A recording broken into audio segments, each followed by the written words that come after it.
Beth Long here for Fox Sports Next with Chris Emma of Purple Wildcats. We are out here at Big Ten Mini Days in front of McCormick Place wrapping things up for you guys. We got to talk a little bit about Northwestern and what these few days meant for the Wildcats. So what were the main storylines here for Northwestern? From a Northwestern perspective, the main storyline is how will this upcoming team, rebound from what last year's team did. Last year's team had so many expectations coming into the year, and really it was a disappointing year, finishing 6-7, losing in the bowl game. You just felt like any progress that was being made for the program looking forward was kind of crushed. So these players they've rebounded, they're put it in the past, and they're feeling good about what the progress they've made so far this offseason. So it's a lot of encouraging thoughts, but that being said, who knows what's being said and how it will be produced. It's still early, it's still July, but a lot of encouraging thoughts for Northwestern fans. And I know that we had a chance to talk to the players earlier today, and they were kind of joking around saying, we got asked some really weird questions these past couple of days. So how do you think the players did out here, and then what was some of the things that you think they got asked often? Yeah, I mean, all the questions. If you ask David Nawabusi how many times he heard about the defense and what the defense is going to do this year, I'm sure his head was about to explode after a while. You look at Kane Coulter, can you be the leader? I wrote about it too. I'm guilty of it as well.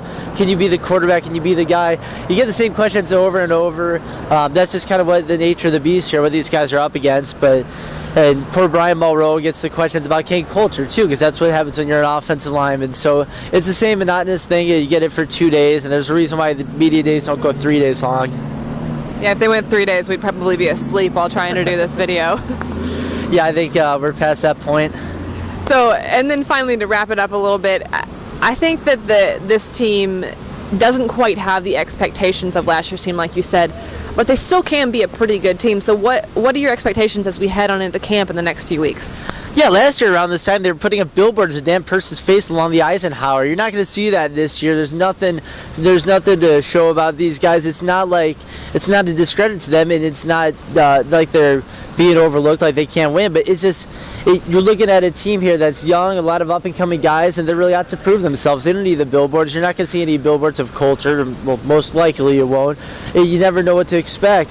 These guys are out to prove themselves, so they're excited about the prospect of that. They're ready to go, and it was interesting to hear some of their thoughts here. These guys are amped up and ready for Camp Kenosha. Well, and also, too, I said that was the last question, but I've got one more for you. I know there was a lot of talk this week about who is actually Chicago's Big Ten team. So what were some of the things you heard on that subject?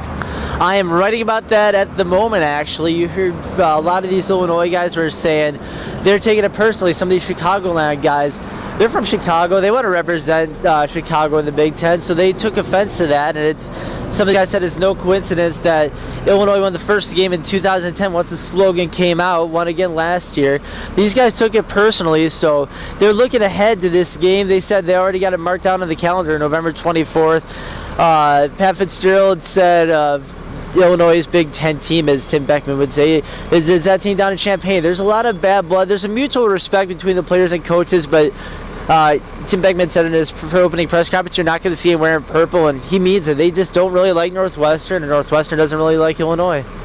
Well, make sure you stay on Purple Wildcats for that article, as Chris is setting that up for you guys now, and stay on there for the latest news in Northwestern.